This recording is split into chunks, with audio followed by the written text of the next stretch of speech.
We kindly request everybody to enter the church apart from the family members.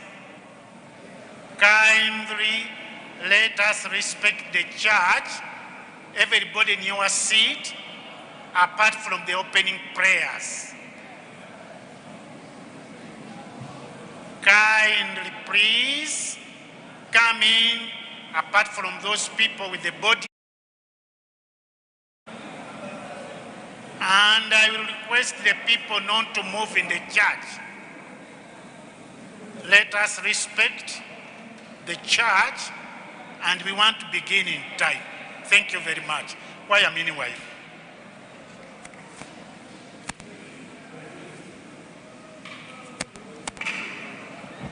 How are you?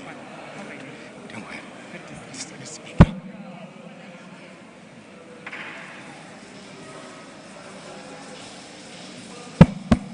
Avoid standing in the main corridor, please. Yes, gentlemen, avoid standing in the main corridor. We are going to pass it.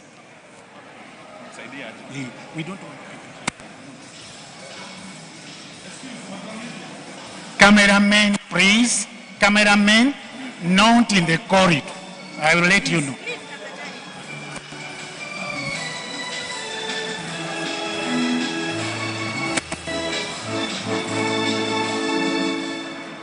In the name of the Father, of the Son, of the Holy Spirit, the grace of our Lord Jesus Christ, the fellowship of the Holy Spirit, and the love of God the Father be with you all.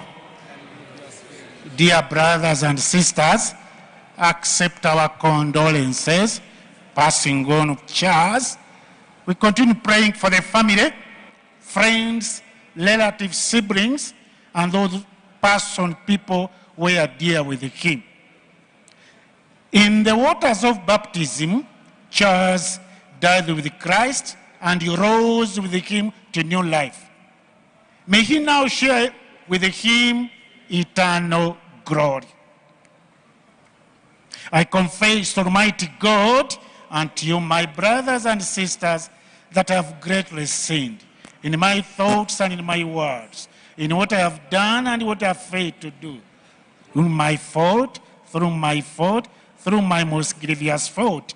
Therefore, I ask Blessed Ever Virgin, all the angels and saints, and you, my brothers and sisters, to pray for me to the Lord our God.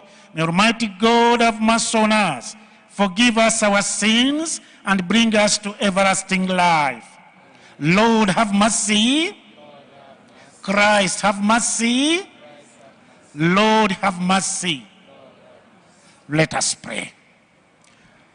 Almighty God and Father, it is our certain faith that your Son who died on the cross was raised from the dead. The first fruits of all who have fallen asleep. Grant that through this mystery, your servant Charles, who has gone to rest in Christ, may share in the joy of his resurrection. We ask this through our Lord Jesus Christ, your Son, who lives and reigns with you in the unity of the Holy Spirit, one God, forever and ever. Glory be to the Father, and to the Son, and to the Holy Spirit. Glory be to the Father, and to the Son, and to the Holy Spirit. Glory be to the Father, and to the Son, and to the Holy Spirit.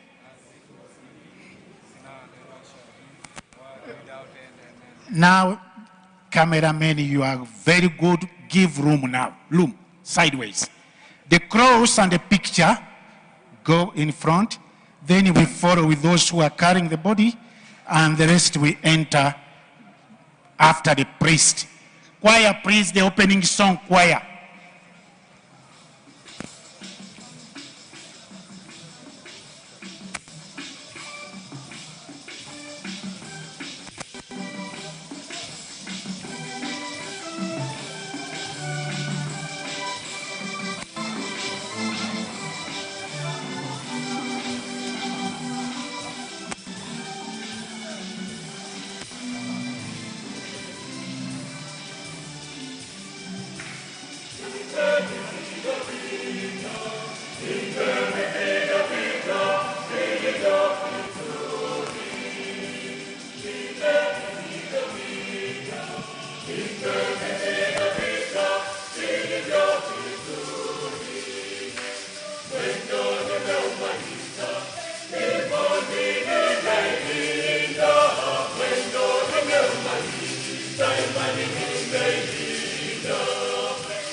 to celebrate the Mass until all the people in the corridor go to their seats.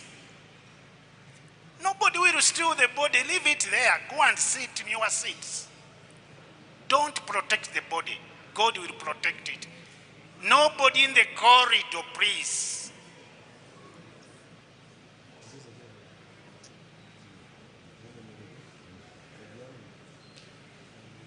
Nobody in the corridor, please. I don't know which language should I speak. Cameraman have one place of permanence. Cameraman, you are bringing courage, problems. The media, please respect. The media, respect, stand in one place, stop moving. The church is big that we have even empty seats. I don't want to start the Mass when we are in the corridor. Whoever is in the corridor, please.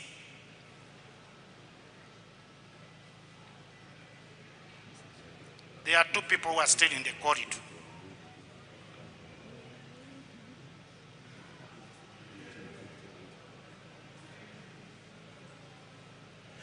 And let us avoid movement. So many people are moving. This is not a supermarket. Our brother's gone. Why are we disturbing? Please don't stand in the corridor. Leave it free. Thank you very much. May God bless all of you. In the name of the Father, of the Son, of the Holy Spirit. The Lord be with you. And with your spirit.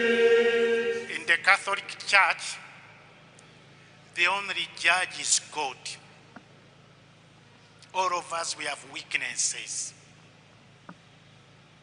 All of us, we fall in sins. We commit violence. We speak, we backbite, we talk of others. Today, they have started the conclave to elect the new Pope, and we join them in prayer in the Vatican. Our brother has gone violently.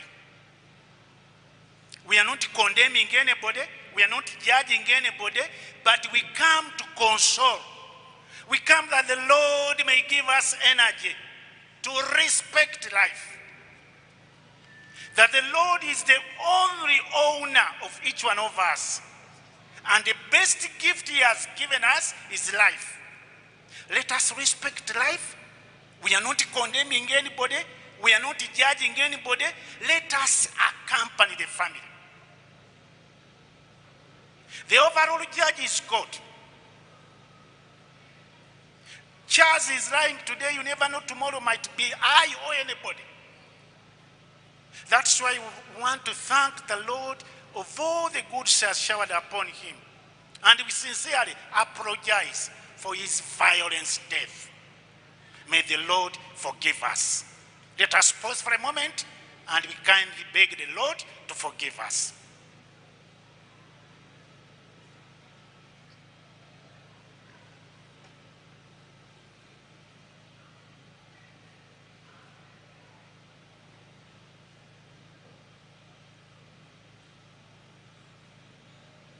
May Almighty God have mercy on us, forgive us our sins, and bring us to everlasting life. Amen. Let us pray. O God, Almighty Father, our faith professes that your Son died and rose again. Mercifully grant that through this mystery, your servant Charles, who has fallen asleep in Christ, may rejoice to rise again through him, who lives and reigns with you in the unity of the Holy Spirit, one God, forever and ever. Amen. Kindly sit down, all of you, and we are going to listen to the word. Those who are supposed to read, please. Let us avoid movements when we are listening to the word of God. We avoid movements.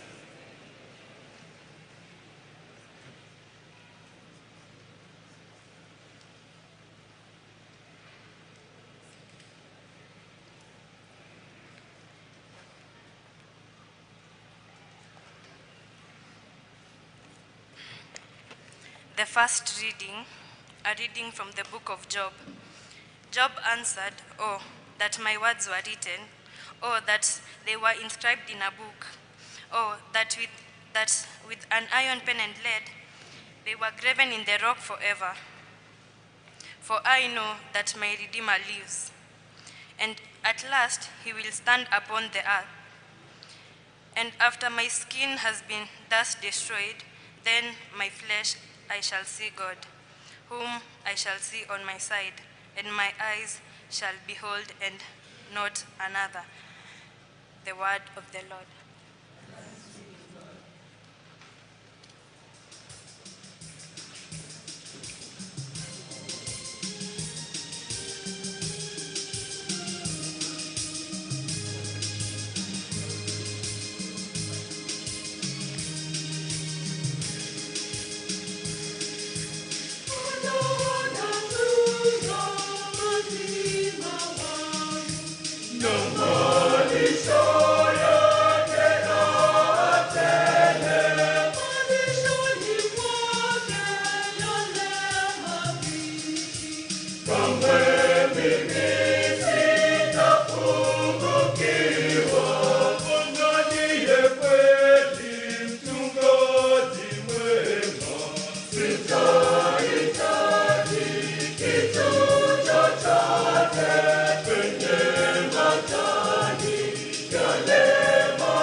Before we start the second reading, there are some people who are still moving. I don't know what they are looking for. Kindly let us sit down and listen to the word. Kindly, please.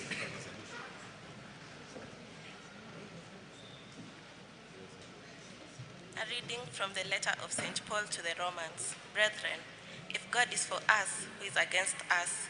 He who did not spare his own son, but gave him up for all of us, will not also give us all things with him?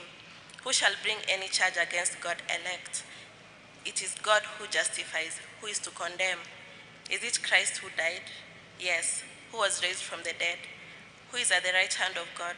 Who indeed intercedes for us? Who shall separate us from the love of Christ? Shall tribulation, or distress, or persecution, or famine, or nakedness, or peril, or sword? No, in all these things we are more than conquerors through him who loved us. For I am sure that neither death nor life, nor angels, nor principalities, nor things present, nor things to come, nor powers, nor height, nor depth, nor anything else in all creation will be able to separate us from the love of God in Christ Jesus our Lord, the word of God. Please stand for the gospel acclamation.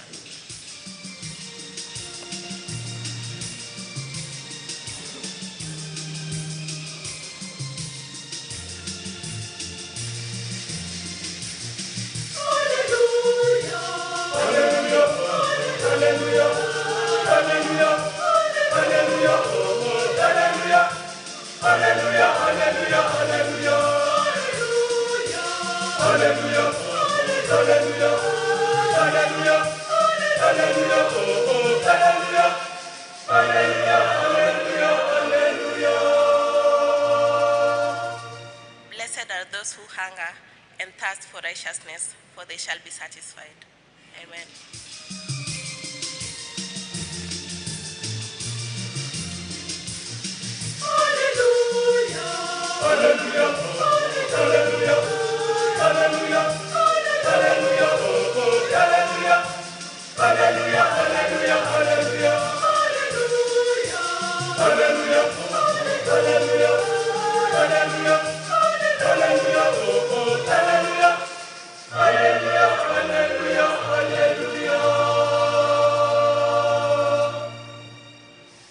The Lord be with you. Reading from the Holy Gospel according to St. John.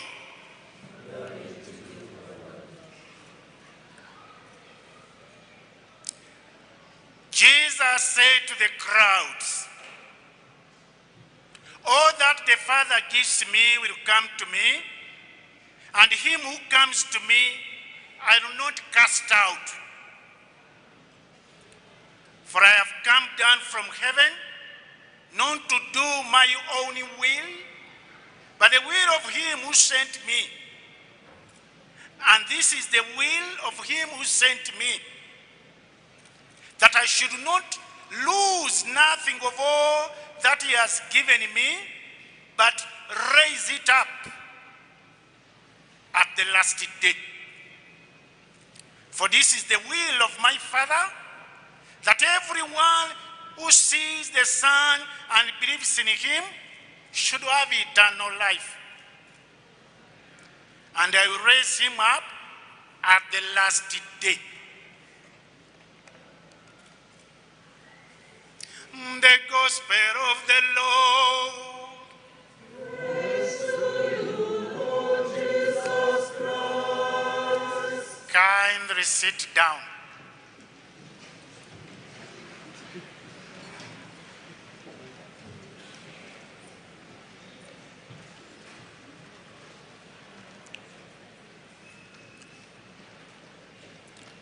you see how human beings were a bit complicated. We are being requested to sit down, others are standing up, others are walking. Kindly sit down to hear my words. I'm not going to be wrong.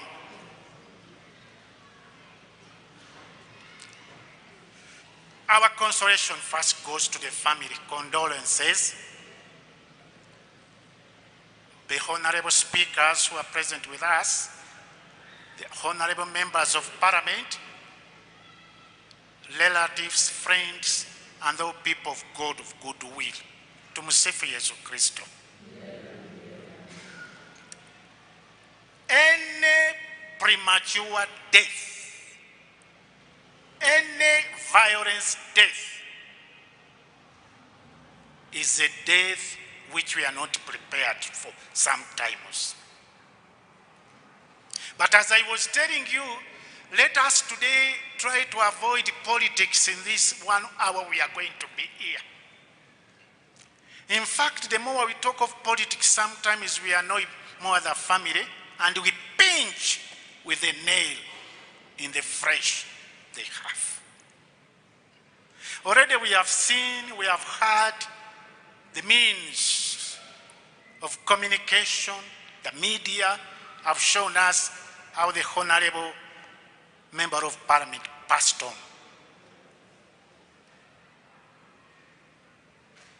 He is not the first one. Worldwide, we have this problem.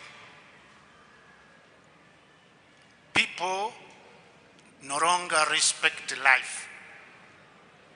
So many presidents, so many members of parliament, even other people, innocent lay people, they have had to go through this, which our brother lying here went through, including Trump. Now, what is to do? What are we to do? God is the only protector. God is the overlord. And God is the judge. We console the mom, we console the children, we console the family, and we console the members of parliament who are with our brother Charles, and everybody who knew him. But also some of us, we are very funny. When we come for a moment of celebrating the Mass, funeral Mass or Requiem Mass, we are supposed to accompany the family the way we are. If you talk, if you share, if you run away, if you don't care, someone might say you may be the cause of the death of that particular person. The book of Ecclesiastes tells there is time for everything. If we have come here to pray for 1 hour and a half or 1 hour, we kindly beseech you to respect that 1 hour. This is what Christ is telling us. Of all you gave me, I don't want anybody to get lost, but to live to a fresh life.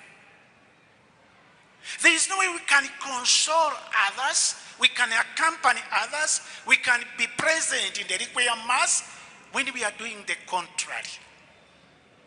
May God forgive us and may God help us touch our hearts.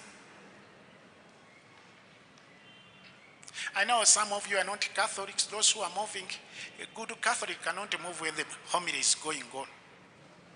But we are not brought up in the same family. They are still having another journey, this family. They have to go to West to bury our brother.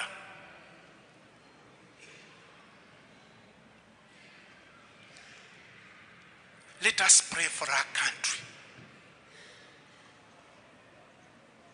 Let us pray for the protection of each one of us. Independent of the way you are. Whether you are coming from a big family, a poor family, a rich family, or whatever, or you are from which political party, or from where, please, life is fit for you. It is a gratuitous gift from God. And once you lose it, that is the end of it. There is no photocopy for life. Nobody will say, I give you my life because you have died. No. May the Almighty God continue consoling us, blessing us. Our country is a blessing from God. The people in it are a blessing from God. Independent of the education, of the rank, the class, the ethnic group, we are all God's people under one Father. And the Father wants all his children wherever he is. You will hear the prayers we will offer afterwards. May God console us. May God console our members of parliament. May God console our ministers, the speaker, and all those people. But above all, may console the madam and the children. There is no way we can accompany them apart from this prayer, which we raise that God may forgive Charles. He might not have been right in many ways, but please let us kindly beseech the Lord to forgive him and to console us all. There are some people who are happy because so and so died. They will also be happy when your sibling, your brother, your dad, or your mom, or whoever dies. In fact, we are not Africans. Because an African, if you laugh, if you are happy after the death of someone, then you might have contributed in his death or her death. So we kindly beseech you, let us pray for the family. Let us console the mom. And let us appeal to God to forgive us our sins. Because we don't know who is next. We don't know. You might be jumping, laughing, moving, doing what, backbiting, pinpointing, or what. And tomorrow you are the next. So let us appeal to the Lord to accompany us. All that the Father gives me will come to me. In him, and him who comes to me, I will not cast out. Though God does not discriminate people, we are all his sons and daughters. For I have come down from heaven, now this is Jesus speaking, that all may have life. And I don't want anybody to lose life. Christ as our Savior, let us appeal to him.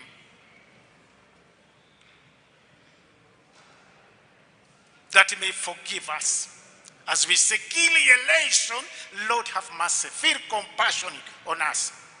Forgive your people. Forgive all of us our sinfulness, our weaknesses, our shortcomings.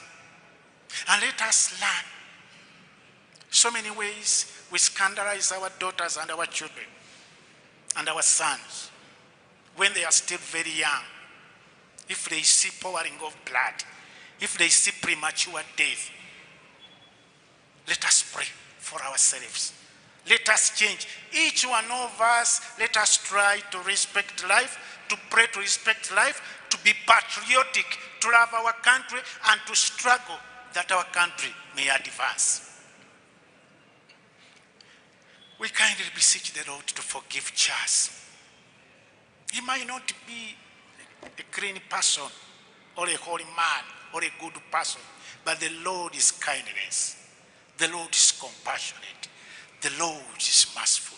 May he accompany us. May he help us to realize the importance of life, and may he praise our dear Charles. Tumsifu Yesu Kristo.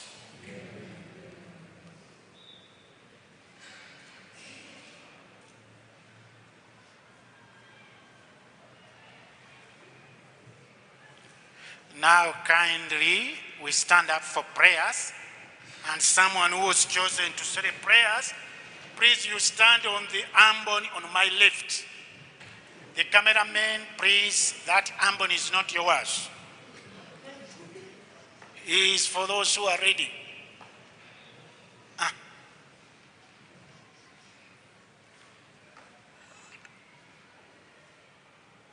In every prayer, we will respond through life that never ends.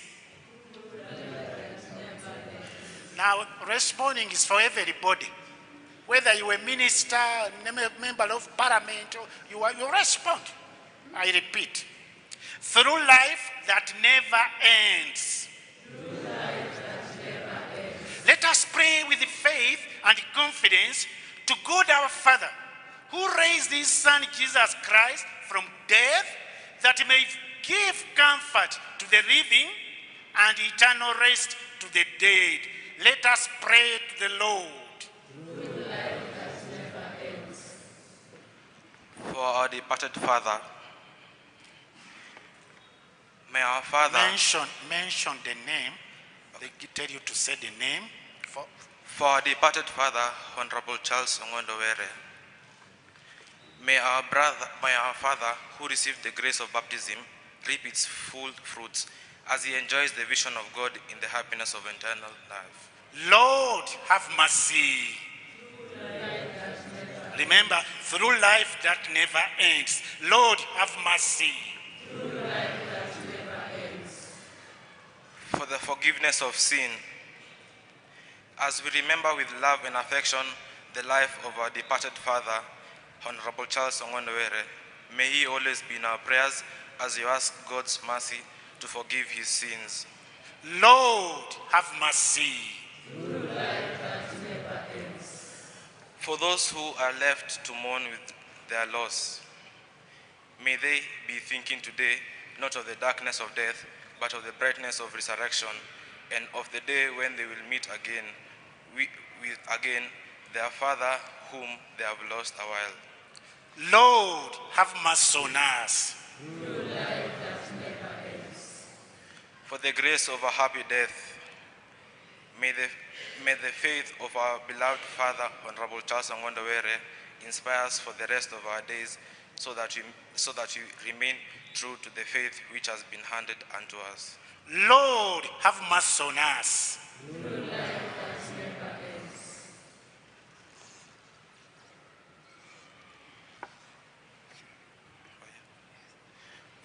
We pray with Mary, Mother of the Rising Lord. Hail Mary, full of grace, the Lord is with you. Blessed are thou amongst women, and blessed is the fruit of thy womb, Jesus. Holy Mary, Mother of God, pray for us sinners, now and at the hour of our death. Amen.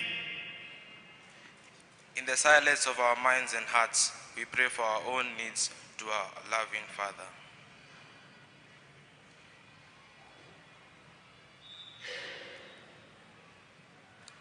Lord, have mercy on us.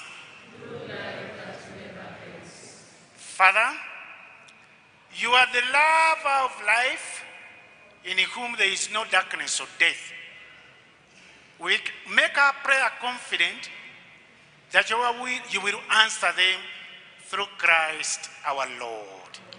Kindly sit down and we prepare for the offertory. I forgot, just wait, choir. Hold on, choir. I forgot to tell you, so many times when we are gathered, the way we are gathered today, we end up with some people crying because of their phones, because of their wallet, because of what you have. So please take extra care of what you have. Not all these people you are seeing here are holy people. So please take care of that. Let us prepare for the offertory. Choir, we go.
number is on the walls. The paybill number, please, is on the walls. You can see it.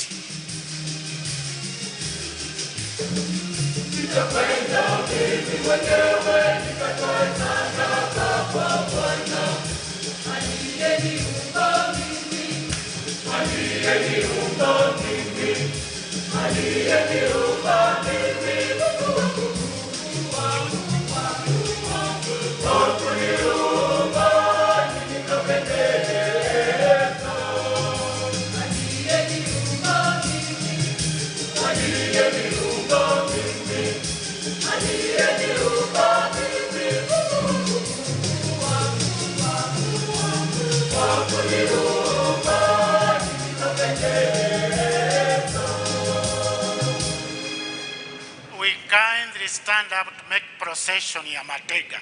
Procession ya matega, choir give us song. Please let us all stand up.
Kindly stand up.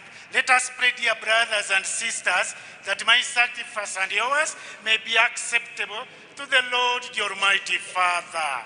May the Lord accept the sacrifice at your hands for the praise and glory of his name, for our good and the good of As we humbly present you these sacrificial offerings, O Lord, for the salvation of your servant Charles, we beseech your mercy that he who did not doubt your Son to be a loving Savior may find in him a merciful judge who lives and reigns forever and ever. The Lord be with you. Lift up your hearts. Let us give thanks to the Lord our God. It is truly right and just, our duty and our salvation, always and everywhere to give you thanks, Lord, Holy Father, Almighty and eternal God, through Christ our Lord. In him the hope of the blessed resurrection has dawned, that those saddened by the certainty of dying might be consoled by the promise of immortality to come. Indeed, for your faithful Lord, life is changed, not ended. And when this earthly dwelling turns to dust, as an eternal dwelling is made ready for them in heaven, and so with the angels and archangels, with the thrones and dominions, and with all hosts of power of heaven, we sing the hymn of your glory, as without end we acclaim.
This is the most, or the strongest moment in the Holy Eucharist, the most important one.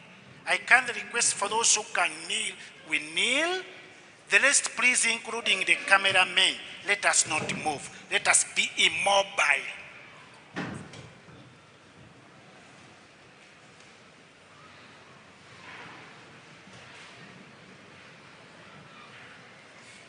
You are indeed holy, O Lord, the fount of all holiness.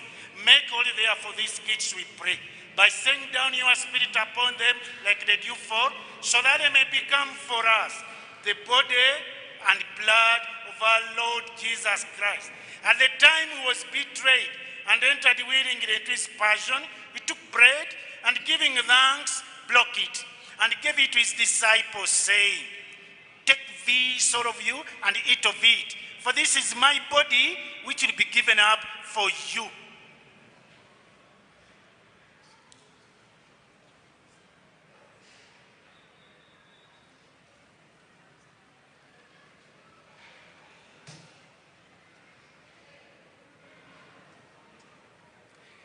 In a similar way, when supper was ended, he took the chalice, and once more giving thanks, he gave it to his disciples, saying, "Take this, all of you, and drink from it. For this is the chalice of my blood, the blood of the new and eternal covenant, which will be poured out for you and for many for the forgiveness of sins. Do this in memory of me."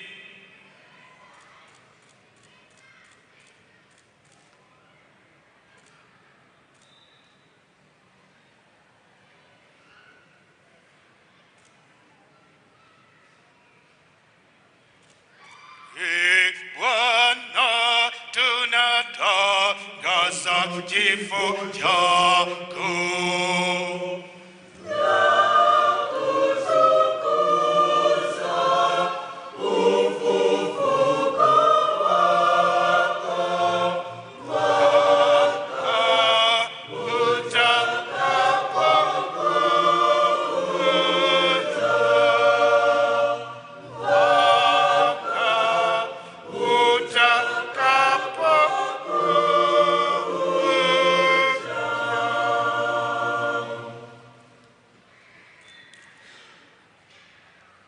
Therefore, as we celebrate the memory of his death and resurrection, we offer you, Lord, the bread of life and chalice of salvation, giving thanks that you have held us worthy to be in your presence and minister to you.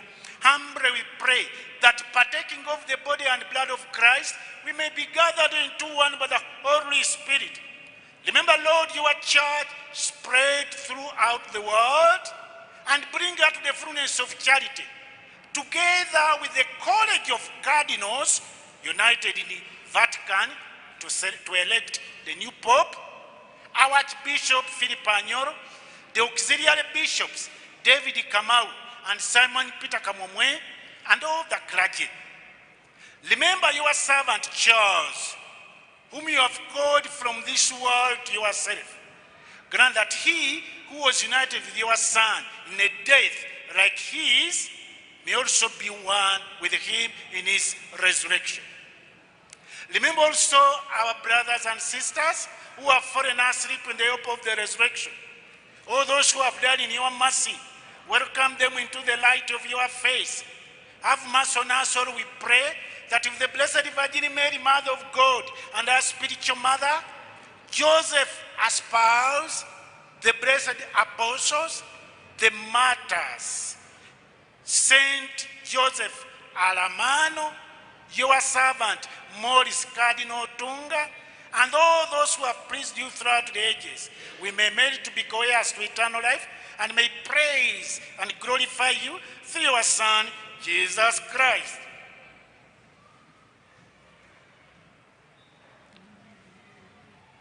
Through him, with him, and in him. O God, Almighty Father, the union of the Holy Spirit, all glory and honor is yours forever and ever.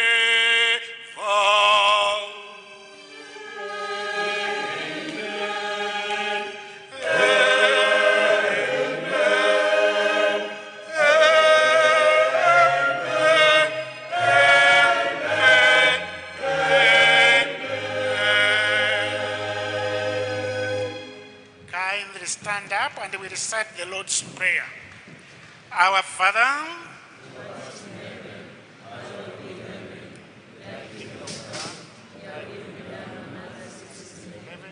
give us this day our daily bread, and forgive us our trespasses, as we forgive those who trespass against us, and lead us not into temptation, but deliver us from evil. Amen. Deliver us, Lord, from every evil. Graciously grant peace in our days, that by the help of your mercy we may always be free from sin and safe from all distress, dangers, violence, manifestation, idleness, backbiting, pinpointing, as we await the blessed hope and the coming of our Savior, Jesus Christ.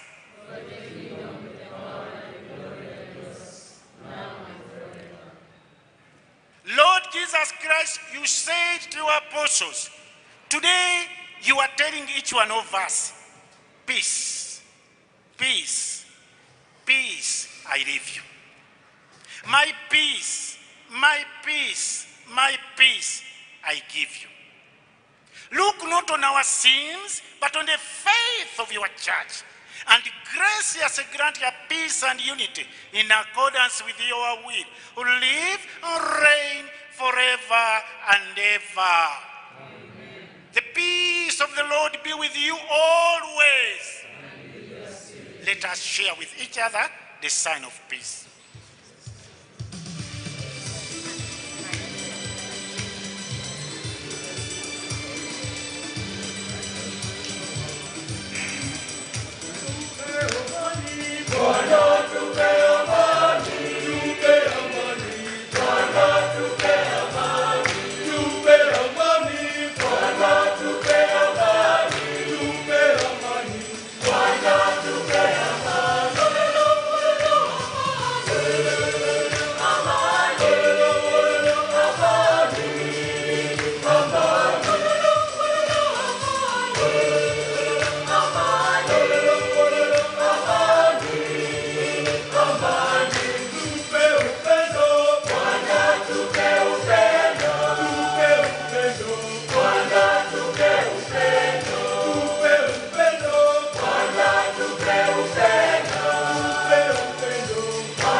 Now when it comes to the Holy Communion, we are mixed up of all the regions, they are countless.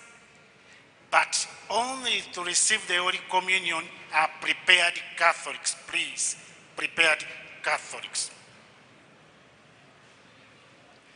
Behold the Lamb of God.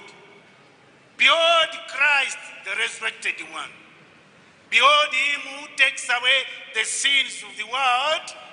Happy are those called to the banquet of the Lamb. Lord, I know not worthy that you should enter under my roof, but only say the word, and my soul shall. May the body and blood of Christ bring us to everlasting life.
Nitakapopata kila kitu ninachohitaji, nijiweke nuri, badala yake Bwana niumbie moyo safi, moyo wangu Bwana, uniumbie moyo safi, upya ya ndani yangu, moyo wangu Bwana, uniumbie moyo safi, upya ya ndani yangu.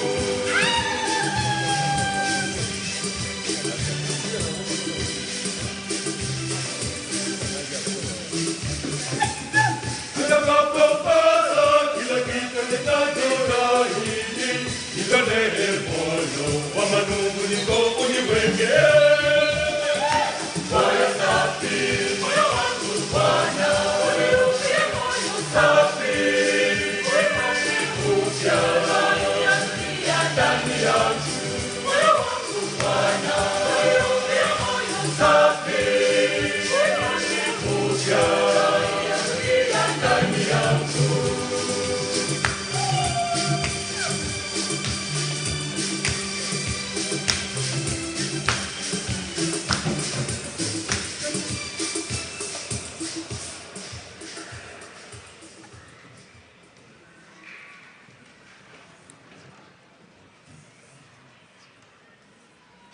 Let perpetual light shine upon them with your saints forever.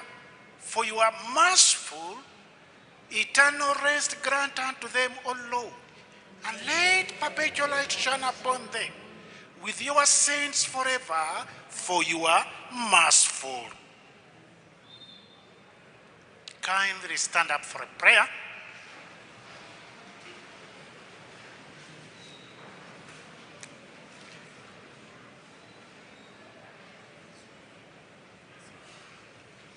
Lord God, whose Son left us in the sacrament of his body, food for the journey, mercifully granted that is strengthened by it, our brother Charles may come to eternal table of Christ, who lives and reigns forever and ever.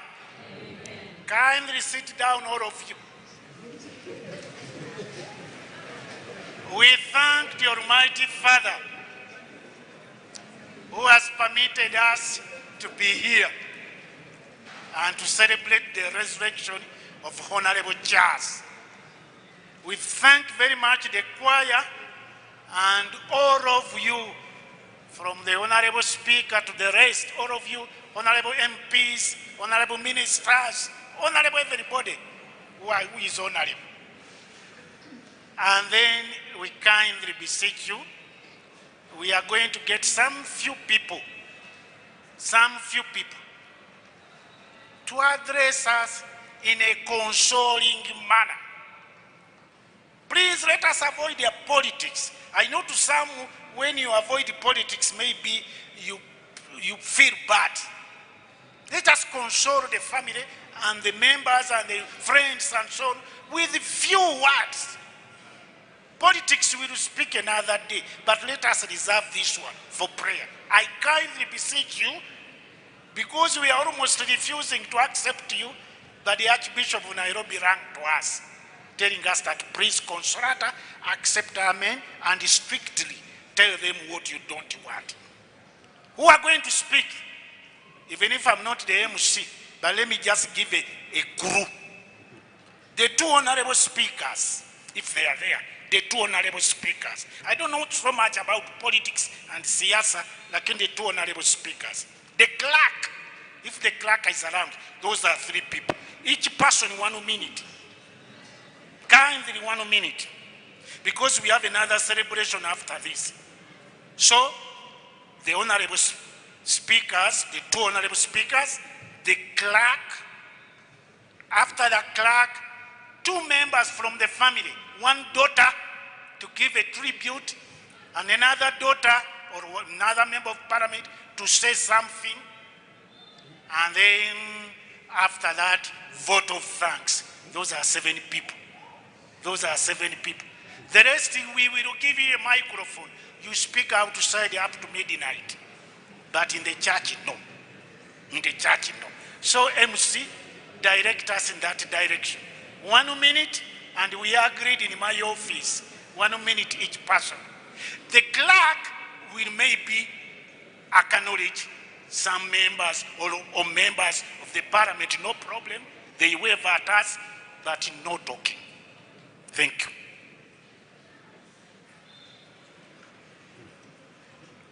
God is good. God is good. Tumsifu Yesu Kristo. Haya, tusalamiane salamu za were. Father, I've heard you well, and I have heard you since yesterday, and we respect that, Father. And we shall follow exactly what Father has said. We have 5 speakers to speak. 3 goes to the family, 2 goes to us. And we will respect that. But I will humbly request, Father, that we will be 6 speakers because there will be 1 person who will represent the executive. And since the CS is here, it will be my humble Father that he will do that for us. And therefore, we are here to celebrate our brother, and I just want to welcome you to Dagoretti North, to feel at home, and to really celebrate Charles, Sir Charles, and you know him well. So with those very few remarks, I want to invite the 2, our chairman who has been managing the committee, to come and now take us through to this program. Welcome, Chairman. Thank you, Reverend Father, for that comforting homily. The Right Honorable Speaker of the National Assembly and the Chairperson of the Parliamentary Service Commission, the Honorable Dr. Moses Masika Wetangula, the Governor of Nairobi, here present with us, the Honorable Johnson Sakaja, the Governor for Homa Bay, morning, Honorable Charles Ong'ondo, the Honorable Governor Wanga, the leadership of Parliament, both in the National Assembly and the Senate here present, the Honorable Junet, the Honorable Edwin Sifuna, all members of Parliament in both houses of Parliament present here with us, the Cabinet Secretary in charge of Energy and Petroleum,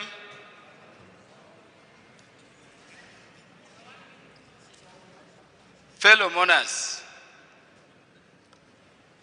we are here to pray for the soul of our brother Charles Were, as we also console and pray for God to comfort and strengthen the family. I will not say much. We all know the manner in which our brother passed on. But allow me now, Reverend Father,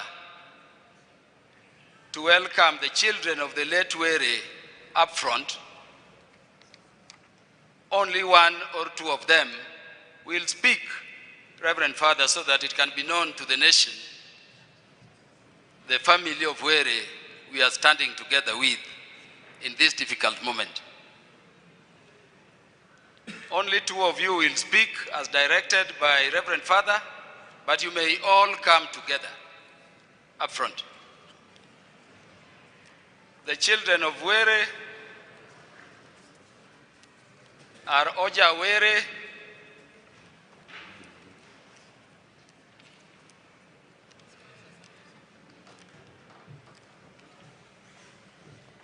Yeah, Father, because of shortness of time and being a devout Catholic, let me introduce them, then two of them only will speak. Fellow Kenyans and mourners to the extreme, you want to say your name? Come say your name, a single word. We will keep to the time the Reverend Father has accorded us, and we thank you, Reverend Father. God is good. I am Ginsen Were, the first daughter to the late.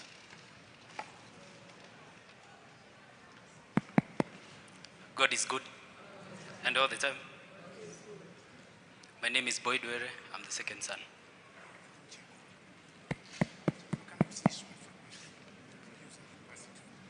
God is good.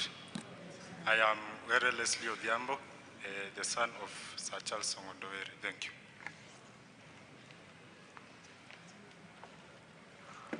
God is good, and all the time. My name's Proctor Ojawere. I'm the firstborn. All I request is justice for my father. Long live the king.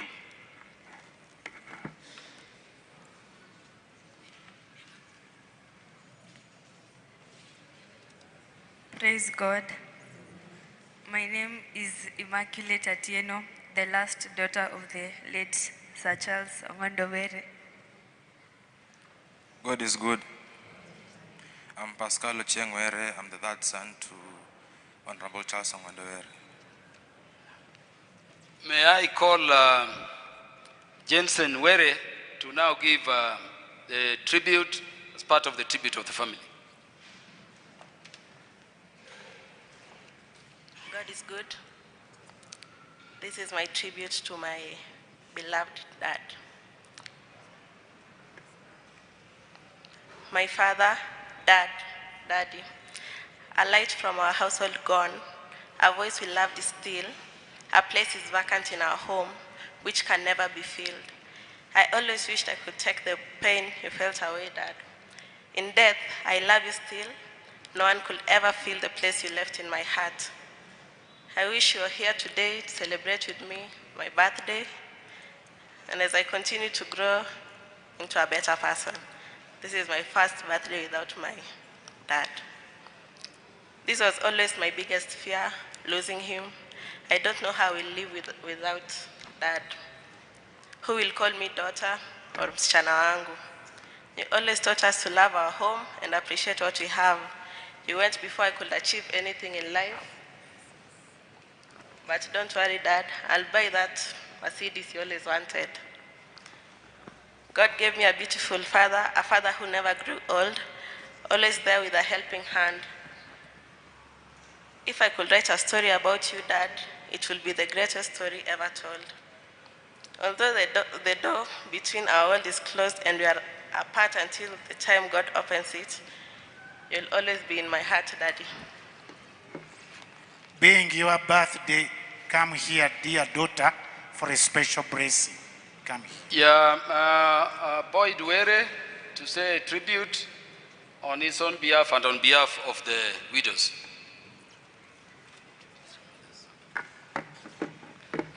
To our Speaker of the National Assembly, Dr.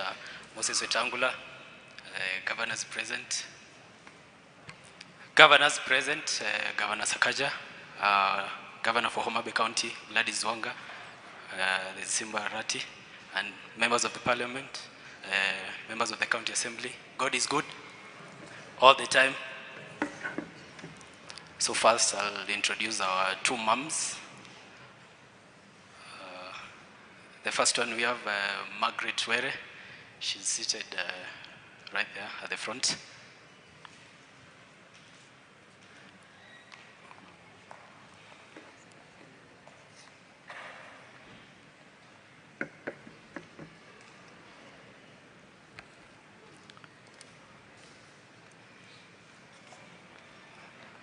So we have Margaret Were. She's the one waving. And the second wife, we have Anne Were. I'll read a tribute of my beloved dad. Dad, you are my hero, my guide, my greatest supporter. Your strength, wisdom, and unconditional love shaped the person I am today. You taught me the value of hard work, the power of kindness, and the importance of staying true to myself. Your laughter filled our home with joy, and your presence brought comfort even in the hardest times. You cherished our family above all. You worked hard, not for recognition, but to give us comfort, stability, and hope. You always showed us how much we mattered. You taught me strength through gentleness, courage through kindness, and what it truly means to love unconditionally. Though you are no longer here in person, your spirit lives on in every lesson you taught and every memory we shared. I miss you deeply, but I carry your love with me every day. Thank you for everything, Dad, and I'm forever grateful to have a father so full of heart. You'll always be in my heart. Go well, Dad. It is well, and may you rest in eternal peace. So as a family, we are grateful for the kind words, for the support. The kind words helped us through this difficult time. We are always grateful, and may God bless you. As I conclude, as a family, all we want is justice for Dad. I know there are 4 suspects that were apprehended, but we not only want to know the people who did it, we also want to know the people who sponsored it, the people behind the scenes, the people calling the shots. And all I can say is that as a family, we are united, we are fearless. Mzee was fearless.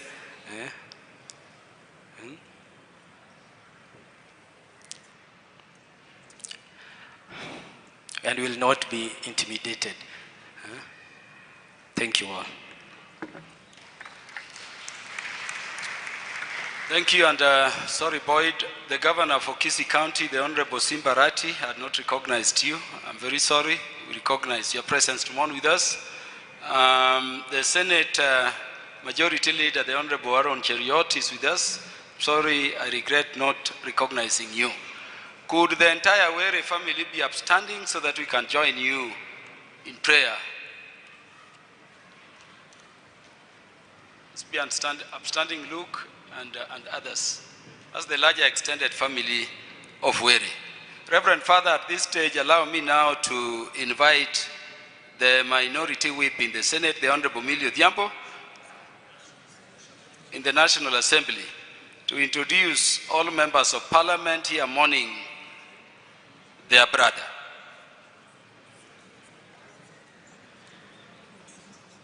The family may sit down. We join you in prayers.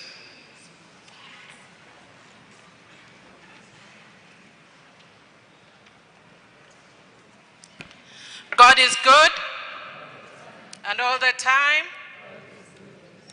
on my behalf and on behalf of the people of Suba North and Homa Bay County, we bring our condolences to the family of our brother, Honorable Ong'ondo Were, on his demise. Because we are respecting time and respecting the church, I will not say much, but I request the members of Parliament to stand up. I'll request senators to remain seated. They'll be introduced by Senator Sifuna. But members of the National Assembly, and if I call your name, you sit down. Honorable Pondo Kaluma has been presiding. We have Honorable Oku Kaunya from Teso North. Thank you, he's been with us throughout. Honorable Martin Owino from Diwa, thank you. Honorable Rehab Mukami, Nyeri County. Honorable Esther Passaris, Nairobi. Honorable Ruth Odinga, Kisumu County. Honorable Joyce Osogo, Homa Bay. Honorable Ngoyoyo, Kajiado, who has also been with us throughout as the area member in Nairobi. Honorable Tim Wanyonyi, who is the Member of Parliament for this place. Honorable Silvanus Osoro, my counterpart in the majority party. Honorable Babu Owino, Embakasi East. Honorable Dr. Eve Obara, Kabondo Kasipul, a neighbor to the deceased. Honorable Doris Donya, Kisii. Honorable Imran Okoth. Honorable Jerusha Mumanyi, thank you. Honorable Geoffrey Wandeto. Honorable Peter Makau. Sorry, Patrick Makau, but your handwriting was terrible, but excuse. Honorable Joshua Oron, Kisumu. Honorable Mboko Milema, Emuhaya. Honorable Mwalimu Orero, Kibra. Honorable Julius K. Meli, Tinderet. Honorable Engineer Paul Nzengu, Mwingi North. Honorable Nelson Koech, Chair for Defense. Honorable Samatandi, Chair for Budget. Honorable Musa Sirma. Honorable Wangwe. Honorable Lillian. Okay, there's a name here that I don't know, but honorable members, if you can, Honorable Beatrice Elachi, the other members, please just shout your names. No, just shout your names where you are, not in unison, please. Pardon? Honorable Joseph Kena.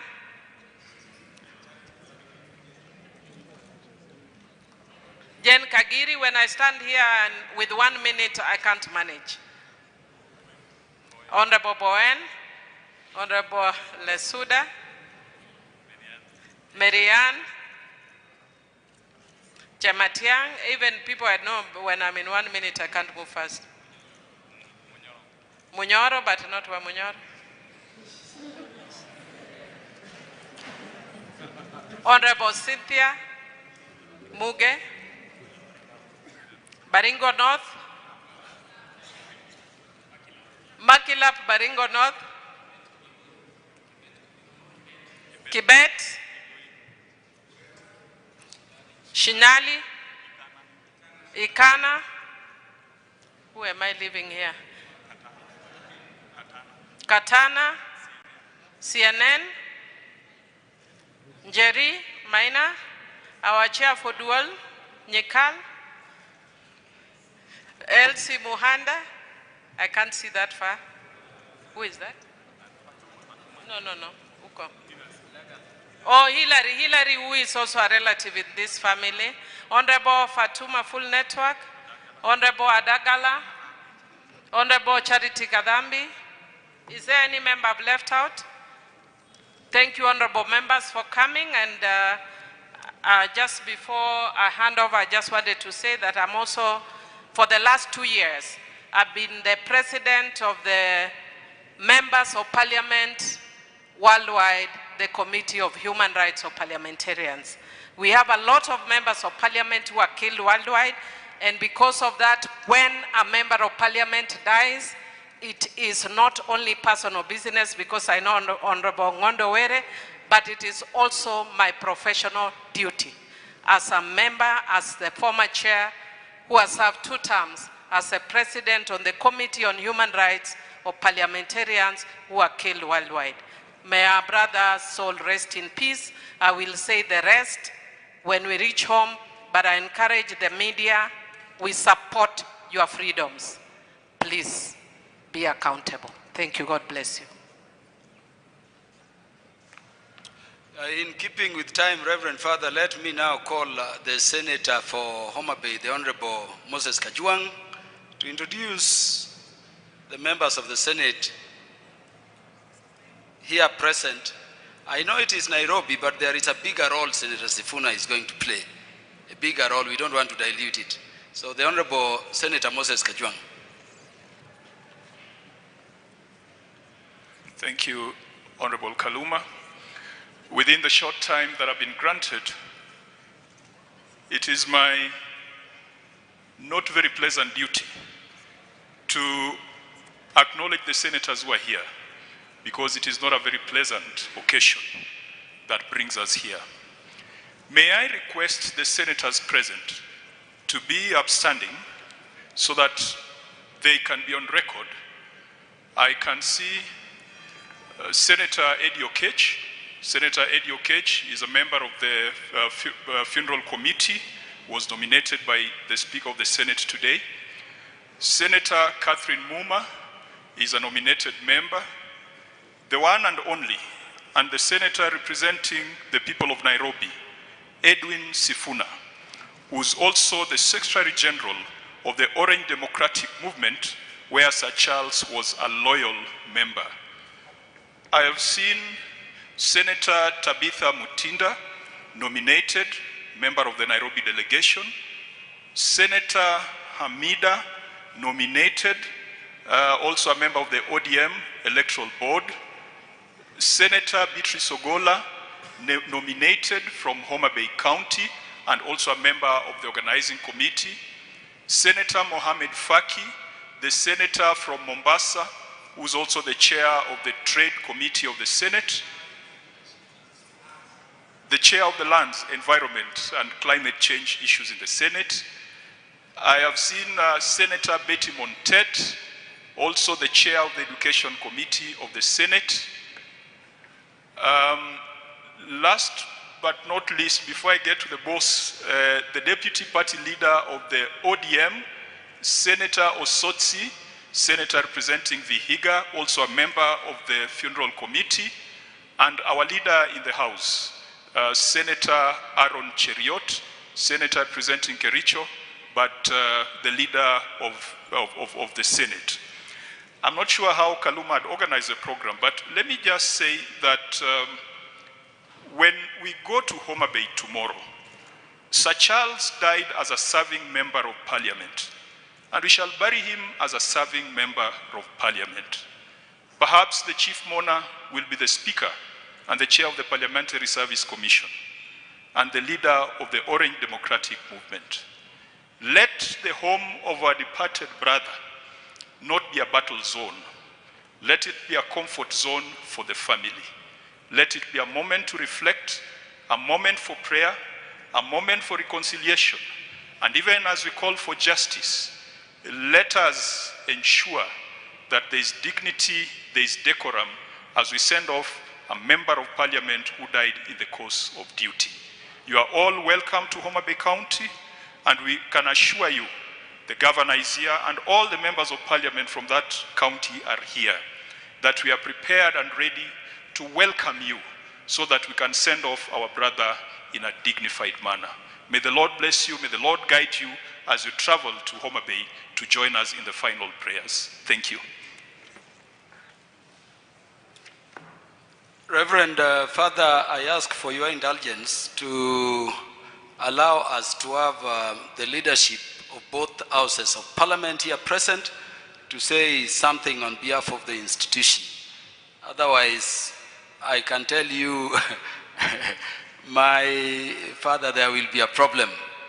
Let me call Honorable Silvanus Osoro, the majority whip in the National Assembly, to pass his words of comfort to the family. Thank you very much, Honorable Peter Kaluma. To the family of our departed colleague, Reverend Father, my colleagues, God is good, and all the time. Honorable Speaker, I stand here in two folds. And I must declare that I am well known to the family of the Honorable Were through his first wife who works in Kisii. And it's quite unfortunate because when I received the calls about the demise of my colleague, I was actually receiving them from Kisii on first instance, because I think every person that comes from Kisii knows that the first wife works there, and we've been working together for several years, I think 7 years now, serving the government of Kenya. That morning when the Honorable Were passed on, before the Honorable Were passed on, myself and a few of my colleagues, I think it was a member for Ruiru and Daktari Kose, were training at the gym in the morning at around 6 a.m. He was in high spirits, giving us a plan on how he intends to, run around the politics of the day. But of course, later, he sat alone at the corner. I think from about 4 p.m. thereabout. Wasn't looking very okay. It looked like he was so disturbed. Any person that would pass by would agree with us that he wasn't the normal Were that we all knew. we've interacted with the Honorable Were in several occasions, all through from 2017 when he first got elected. And I must confess here that Honorable Were did not have any issue with any of his colleagues. He's never had any squabble, so to say, with any member of parliament that they served with. He used to frequent my office severally. And the very last occasion, I think they came with Honorable Rosa Buyu. I may not really want to disclose the discussion that we had then, but it was really deep. So what I would say to the family is that be strong, God is with you. But to the government and the security agencies, we appreciate the efforts that you've put so far in apprehending the 4 suspects. But we ask you that you still haven't brought the real culprits. We need to know who exactly sent those young men to murder our colleague. It shouldn't be that those people that we saw on TV, that there is a person walking around the street captured by the camera. I don't think that person woke up in the morning and told himself, today I'm going to do this particular crime. He must have been sent by somebody. Who is that person? That is the question you're asking the DCI and the security agencies. We appreciate the effort so far. We believe in due time we will know the motive. May the soul of our departed colleague rest in eternal peace. Thank you very much. The Honorable Junet, who is the minority leader in the National Assembly, to pass his words of condolences.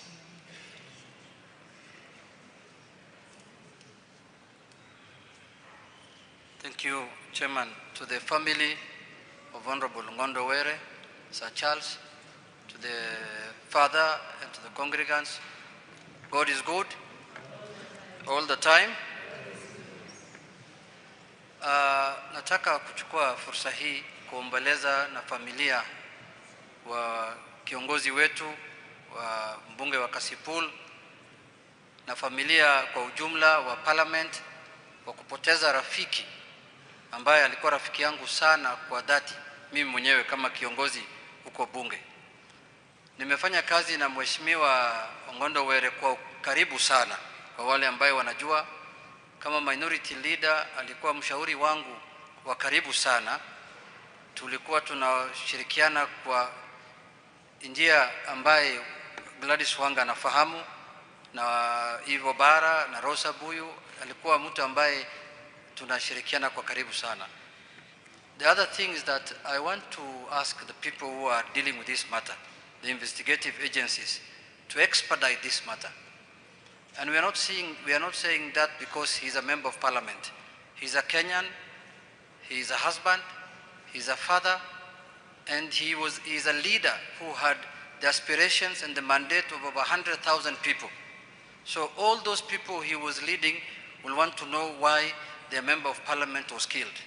So I would like to ask the investigative agencies to expedite this matter so that the family can come to terms with what happened to their father. But lastly, Father, with your indulgence, I want to ask people who celebrate the death of a leader, please to stop it. Politicians also are fathers, they are husbands, they have children, they have families. And if you have a problem with a politician, wait for the election and deal with him. Don't celebrate when he has a problem. We have seen times and again people celebrating on social media that a leader has died. Even you who celebrating, one day you will die. And you will not want anybody to celebrate your death. So please respect the families of politicians. They are also human beings. And let's accord them the necessary support they need at the time, especially when they are grieving, when they have lost a father and when they have lost a kin. That's my plea to Kenyans who have been celebrating. And let's not associate people with things you cannot substantiate. With those few remarks, I would like to say condolences to the family, and may God and the Lord stand with the family at this trying moment. Thank you very much. May the Honorable Aaron Cheriot, the majority leader in the Senate, if present, come forward and pass his message on behalf of the members of the Senate.